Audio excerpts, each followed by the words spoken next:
राजेंद्र सुख के सागर में डूब गया।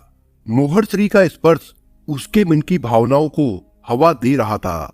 उसने फिर मोहर श्री का हाथ पकड़ा और बोला, आपके हाथ में तो जादू है, मेरा दर्द तो भाग गया है। तभी मोहर का पति वहां आ जाता है। नमस्कार दोस्तों, क्राइम स्टोरी चैनल पर मैं राजेश आपका स्वागत करता हूं। दोस्तों, आज मैं आपको अपराध की जिस वारदात के बारे में बताने जा रहा हूं, वो वारदात अमापुर उत्तर प्रदेश में हुई थी। तो चलिए दोस्तों, जानते हैं इस वारदात के बारे में। पिछले कई दिनों से सियाराम दिखाई नहीं दे रहा था। सुरेश ने मोहर श्री से कई बार पूछा कि भाई कहाँ है, तो उसने कोई संतोषजनक उत्तर नहीं दिया। दुकान पर अब राजेंद्र ही बैठा दिखाई देता था। राजेंद्र से पूछने पर एक ही जवाब मिलता, अपनी भाभी से पूछो, वो उसी को बताकर गया होगा। मुझे तो दुकान से ही छुट्टी नहीं मिलती है। सियाराम का इस तरह से अचानक गायब हो जाना चिंता का विषय था। सुरेश को मोहर श्री के हाव भाव कुछ अच्छे नहीं लगे। अब उसके पास एक ही रास्ता था, केवल आसाराम ही मोहर श्री से कुछ उगलवा सकता था। इसलिए उसने आसाराम को फोन करके सारी बात बता दी। आसाराम फारुखाबाद जिले के गांव महादीपुर का रहने वाला था।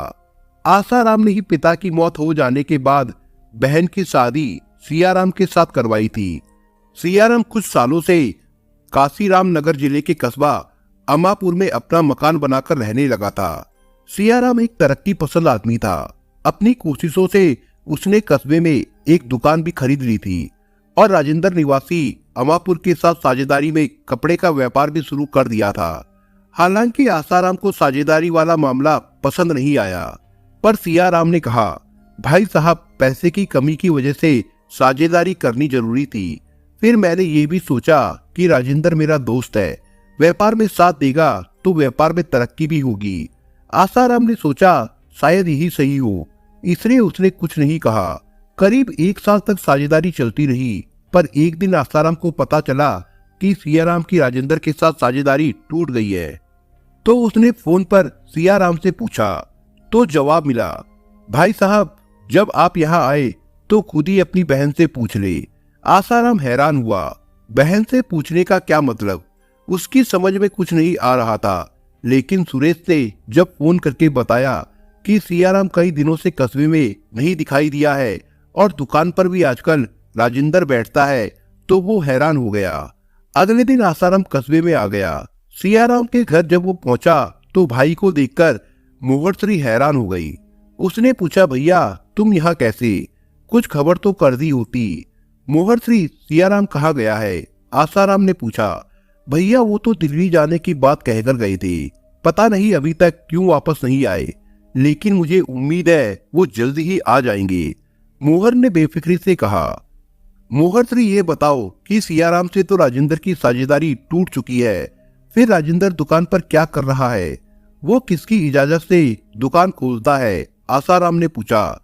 भैया मैंने सोचा बंद दुकान से नुकसान ही होगा, इसलिए मैंने ही राजेंद्र को दुकान खोलने को कहा था, मोहर श्री ने कहा।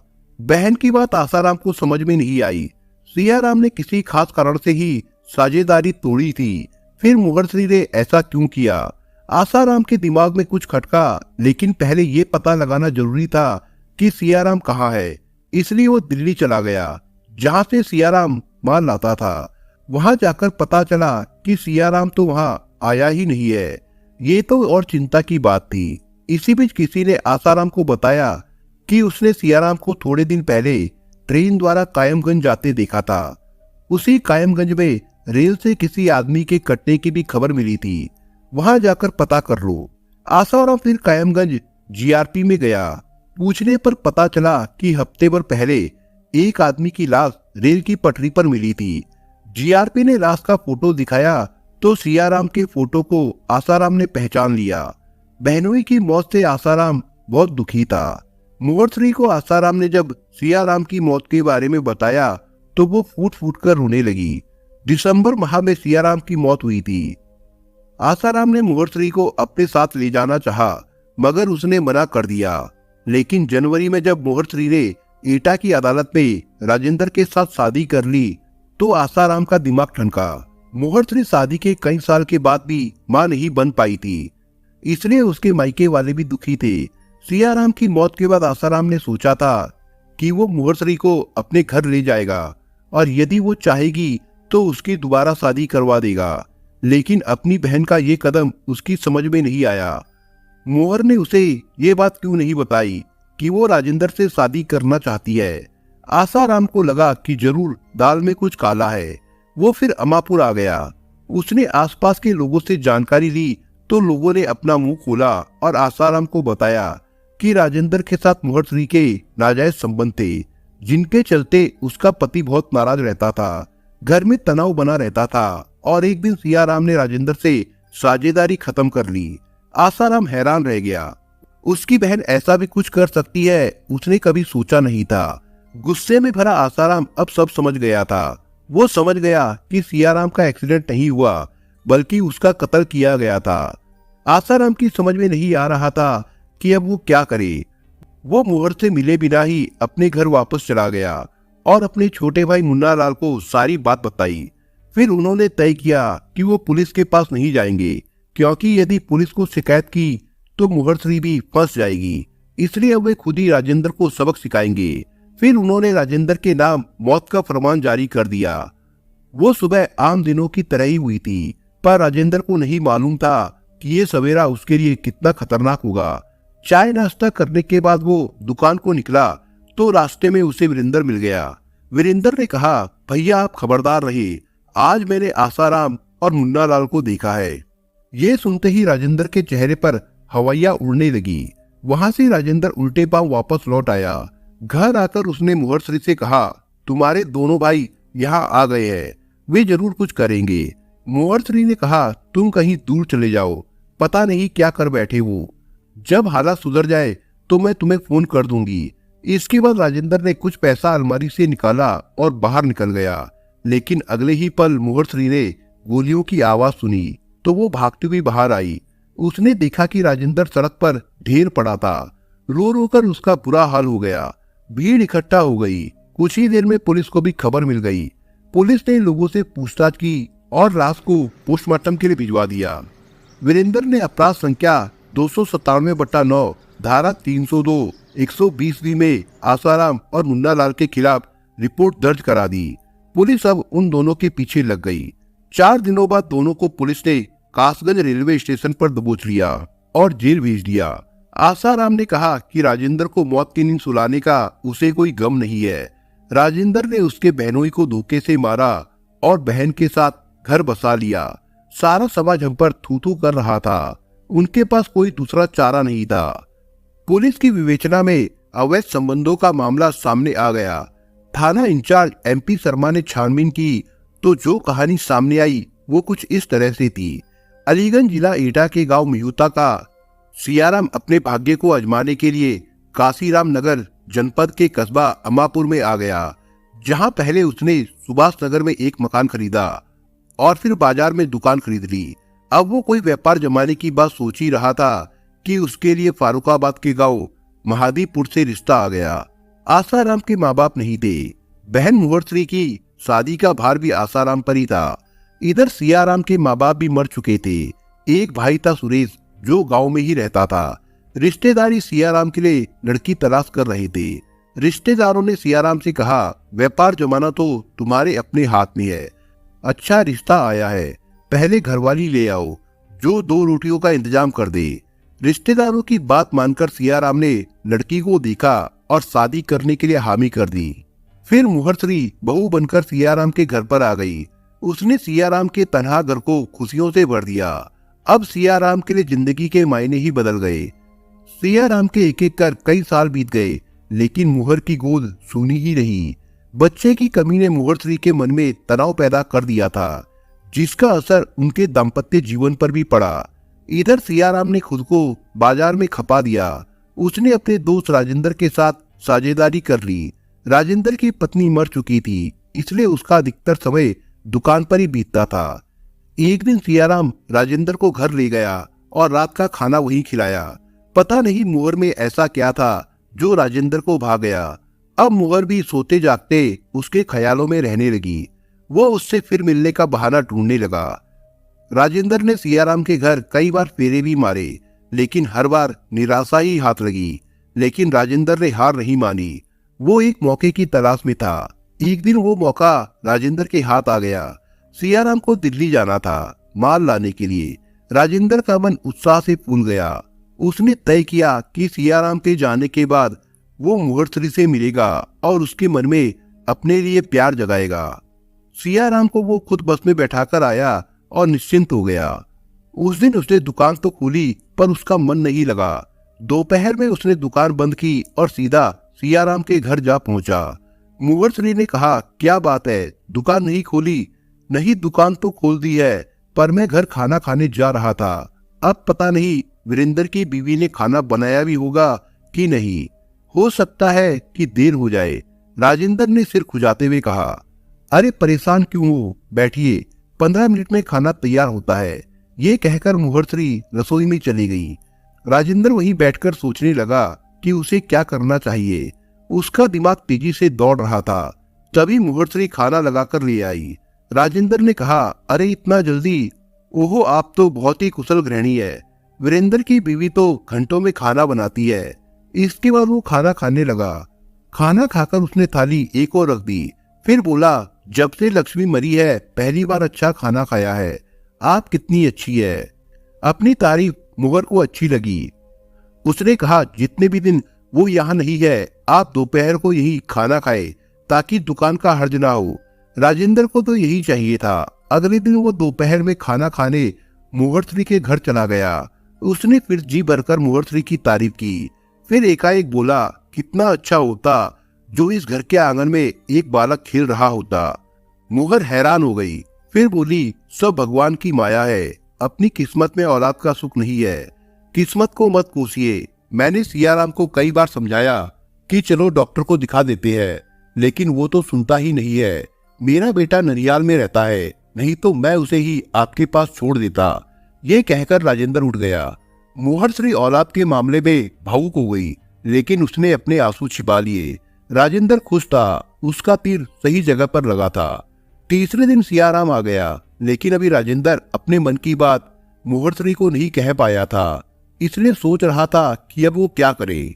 राजेंद्र का मन अब कारोबार से भटककर मुहर के गठीले जिस्म पर ठहर गया था। वो किसी भी तरह मुहर्श्री को पा लेना चाहता था। दोस्त की बीवी पर उसकी नीयत डोल गई थी। इधर हालांकि मुहर्श्री के मन में कुछ नहीं था, मगर राजेंद्र का आना जाना, उससे बातें करना उसे अच्छा लगता था। इसी बीच एक दिन राजेंद्र दोपहर में सिर दर्द का बहाना बनाकर लेट गया। सियाराम ने कहा, जाकर डॉक्टर से दवा ले आओ और घर जाकर आराम करो, मैं दुकान पर हूं ना। राजेंद्र दुकान से उठकर सीधा मुहर्श्री के पास जा पहुंचा। अरे आप कुछ परेशान लग रहे हैं, क्या बात है? मुहर्श्री ने कहा, सिर में दर्द है, दवा लाया हूँ। डॉक्टर ने कहा है गर्म पानी से गोली खाने के बाद गर्म दूध पी लेना। ओहो, आप अंदर बेड पर लेट जाए, मैं पानी और दूध दोनों देती हूँ। ये कहकर मुहर्श्री रसोई में चली गई। राजेंद्र जाकर बिस्तर पर लेट गया। थोड़ी देर बाद मुहर्श्री पानी और दूध ले आई। राजेंद्र ने गोली खा ली, फिर दूध भी पी लिया। फिर माथे को दोनों हाथों से दबाने लगा। मुहर्श्री ने कहा, क्या दर्द ज्यादा है? हाँ, बहुत दर्द है। लक्ष्मी तो सिर में तेल मल देती थी, ये दर्द अक्सर उठता है, राजेंद्र ने कहा। मुहर्श्री सोच में पड़ गई। फिर कटोरी में तेल डालकर ले आई और बोली, आप लेटे, मैं मल देती हूँ। इसके बाद मुहर राजेंद्र के सिर पर तेल लगाने लगी। राजेंद्र सुख के सागर में डूब गया। मुहर्श्री का स्पर्श उसके मन की भावनाओं को हवा दे रहा था। उसने फिर मुहर्श्री का हाथ पकड़ा और बोला, आपके हाथ में तो जादू है, मेरा दर्द तो भाग गया है। अच्छा, अब मैं चलता हूँ। मुहर्श्री को भी राजेंद्र की नजदीकी अच्छी लगी थी। राजेंद्र का व्यवहार उसके दिल को छूने लगा था। अचानक उसके दिल को खटका हुआ, आखिर राजेंद्र क्यों आता है? क्या वो उससे कुछ कहना चाहता है? मुहर्श्री के अंदर की औरत ने कहा, ये आना जाना यूं ही नहीं है, जरूर राजेंद्र के दिल में कुछ है। राजेंद्र ने मुहर्श्री के दिल के तारों को छू लिया। अब मानो उसी ओर लग गया। रात को सियाराम दुकान बंद करके घर आया तो वो सोचने लगी, सियाराम कितना रूखा है, कभी मन की बात ही नहीं पूछी। अचानक उसका गुस्सा भड़क उठा। सियाराम तो अपना इलाज कराने को ही तैयार नहीं है। लाख कहने पर भी वो नहीं माना। मोहर श्री की कोख सूनी ही रह गई। अचानक मोहर का मन आक्रोश से भर उठा। तभी सियाराम की आवाज सुनाई दी, कहाँ खो गई? मैं तुमसे तौलिया मांग रहा हूँ, क्या बाथरूम में ही बैठा रहूं? मोहर तौलिया देकर बेडरूम में आकर लेट गई। सियाराम बाथरूम से निकलकर आया तो देखा कि मोहर थकी हुई सी लेटी है। अचानक जैसे मोहर श्री ने पत्थर फेंक दिया हो। तुम अपना इलाज क्यों नहीं कराते हो? हमारी शादी को कई साल हो गए हैं, पर घर में अभी तक कोई किलकारी तक नहीं गूंजी है। कितना सूना है हमारा घर। ये अचानक तुम्हें क्या हो गया है? मैं बिल्कुल स्वस्थ हूँ, एक भरपूर मर्द। सियाराम हंसा। क्या तुम ऐसा महसूस नहीं करती हो? यदि तुम भरपूर मर्द होते तो मुझे औलाद का सुख जरूर देते, मगर तुम समझते ही नहीं हो, मोहर श्री ने कहा। सियाराम अंदर ही अंदर डर गया। वो नहीं चाहता था कि कोई कमी बीवी की नजर में आए। सच तो ये था कि वो खुद भी ये बात जानता था कि वो मोहर श्री को औलाद का सुख नहीं दे सकता। सियाराम ने कई बार सोचा कि वो कोई बच्चा गोद ले, लेकिन मोहर श्री ने मना कर दिया। उसे तो अपना ही बच्चा चाहिए था। सियाराम ने कहा, खाना लाओ, भूख लगी है। ये तो तुम्हारा हर घड़ी का रोना है। समाज और परिवार के लोग तो मुझे ही बांझ कहते हैं, तुम्हारा क्या जाता है? ये कहकर मोहर श्री किचन में उठापटक करने लगी। फिर उसका ध्यान राजेंद्र की तरफ गया और उसके दिल में हलचल मचने लगी। रात में बिस्तर पर सियाराम ने उसकी ओर हाथ बढ़ाया तो उसने उसका हाथ झटक दिया। मन में तनाव ने घर कर लिया था। मोहर ने मन को टटोला, ऐसा पहले तो कभी नहीं हुआ था। वो देर तक सोच में डूबी रही, फिर उसे नींद आ गई। अगले दिन सियाराम के जाने के बाद वो सोचने लगी, शायद राजेंद्र आ जाए, पर उसकी समझ में नहीं आ रहा था कि आखिर क्यों वो राजेंद्र का इंतजार कर रही है। कहीं राजेंद्र के लिए उसके मन में कुछ है तो नहीं। वो कसमकस में पड़ गई। पराये मर्द के बारे में कुछ सोचना भी पाप होता है, फिर वो राजेंद्र के बारे में क्यों सोच रही है? तभी दरवाजे पर दस्तक हुई। दिल ने कहा, राजेंद्र ही होगा। उसने उठकर दरवाजा खोला। सचमुच में राजेंद्र ही था। उसने सवालिया नजरों से उसे देखा। राजेंद्र सिर झुकाए अंदर चला आया। मन बेचैन था, सो चला आया। आपको बुरा लगा हो तो चला जाता हूँ। नहीं, बैठो, बताओ क्या बात है? मोहर श्री ने कहा, यदि कहूंगा तो आपको शायद बुरा लगेगा, पर मेरे अंदर घुटन हो रही है, इसलिए कहना भी जरूरी है। मुझे आपसे प्यार हो गया है। मैं आपको देखे बिना नहीं रह सकता। मोहर श्री सन्न रह गई। ये क्या बोल रहे हो तुम? जानते हो ना कि मैं आपके दोस्त की ब्याता हूँ। ऐसे कैसे हो सकता है? हो गया है, सब जानता हूँ, मगर सच यही है, मेरे मन में आप बस चुकी है। अब आप जानो, वो बोला। आप इस वक्त चले जाए, मेरा मन घबरा रहा है, मोहर श्री ने कहा। राजेंद्र ने उसे घूर कर देखा। वो कांप रही थी। राजेंद्र वहां से चला गया। उसके जाने के बाद वो लंबी लंबी सांसें लेने लगी, लेकिन उसने महसूस किया कि उसका भूखा जिस्म राजेंद्र के आगोश में आना चाहता है। लेकिन सियाराम, वो तो उसका पति है। दिल और दिमाग की कसमकस में वो काफी देर तक डूबी रही। फिर उठी और बाथरूम में जाकर सिर पर पानी डाला। काफी देर में मन कुछ हल्का हुआ। उसने कुछ सोचा, फिर राजेंद्र के मोबाइल पर फोन लगाया और बोली, कल आना। राजेंद्र का मन खुशी से भर गया। वो बेसब्री से कल का इंतजार करने लगा। बेचारा सियाराम इस बात से बेखबर था कि उसकी बीवी और दोस्त क्या खेल खेलने वाले हैं। वो तो व्यापार बढ़ाने में ही लगा रहा। अगले दिन राजेंद्र खाना खाने के बहाने उठा और सियाराम के घर पहुंच गया। मोहर श्री तब सज धज कर बैठी थी। राजेंद्र भरी हुई थाली पर टूट पड़ना चाहता था, पर उसने अपने मन को संभाला। मोहर श्री उसका हाथ पकड़कर बेडरूम में ले गई और फिर मुस्कुराकर बोली, अब करो मुझे जी भरकर प्यार। राजेंद्र ने मोहर को बाहों में भर लिया। मोहर श्री ने महसूस किया कि वो एक मर्द की आगोश में है। इसके बाद तो रिश्तों की धज्जियां उड़ गई। फिर ये सैलाब रुका नहीं, तूफान यूं ही उठता रहा और दोनों बेखौफ होते रहे। बेशक सियाराम को पता नहीं चला, पर लोगों को राजेंद्र का सियाराम के घर पर दोपहर में आना जाना खटकने लगा था। इश्क और मुश्क का तो यही हाल होता है, ये छिपाए नहीं छुपते। आखिर एक दिन ये बात सियाराम को भी पता चल गई कि पत्नी ने गलत रास्ता पकड़ लिया है। राजेंद्र को उसने व्यापार में सहारा दिया था, अब वही उसके घर में सेंध लगा रहा है। उस दिन जब राजेंद्र दोपहर में उठकर गया तो सियाराम भी पीछे पीछे दुकान बंद करके चला गया। उसने अपनी आंखों से राजेंद्र को अपने घर में घुसते देख लिया। भारी मन से वो वहां से लौट आया। राजेंद्र घंटे भर बाद आया तो सियाराम ने कहा, आज शाम तक अपना हिसाब देख लो, आज से साझेदारी खत्म। लेकिन भाई साहब, राजेंद्र ने कुछ कहना चाहा। सियाराम ने उसे रोक लिया। जो मैं बोल रहा हूं वो करो, साझेदारी में बेईमानी के लिए जगह नहीं है। राजेंद्र की समझ में आ गया कि सियाराम को सब कुछ पता चल गया है। उसने अपना हिसाब किताब देखा और फिर दुकान से बाहर आ गया। अब मुहर्श्री से कैसे मुलाकात हो, ये चिंता का विषय था। लेकिन इश्क आदमी को गुनहगार भी बना देता है। उसने सियाराम को ठिकाने लगाने की योजना बना ली। एक दिन सियाराम कायमगंज जा रहा था, लेकिन कायमगंज से वापस नहीं लौटा। राजेंद्र ने भाड़े के बदमाशों से उसकी हत्या करवाकर रेल की पटरी पर उसका शव डलवा दिया। लेकिन गुनाह कभी छिपता नहीं है। मोहर से कोर्ट मैरिज करना उसका दूसरा गुनाह था, जिसने उसे मौत के घाट उतरवा दिया। आसाराम की बहन दूसरी बार विधवा हो गई थी। इसका आसाराम को कोई गम नहीं था। उसे सुकून था कि उसने गुनहगार को अपने हाथों से सजा दी। मुहर्श्री का भविष्य अब क्या होगा कोई नहीं जानता। उसकी नादानी से घर तबाह हो गया था।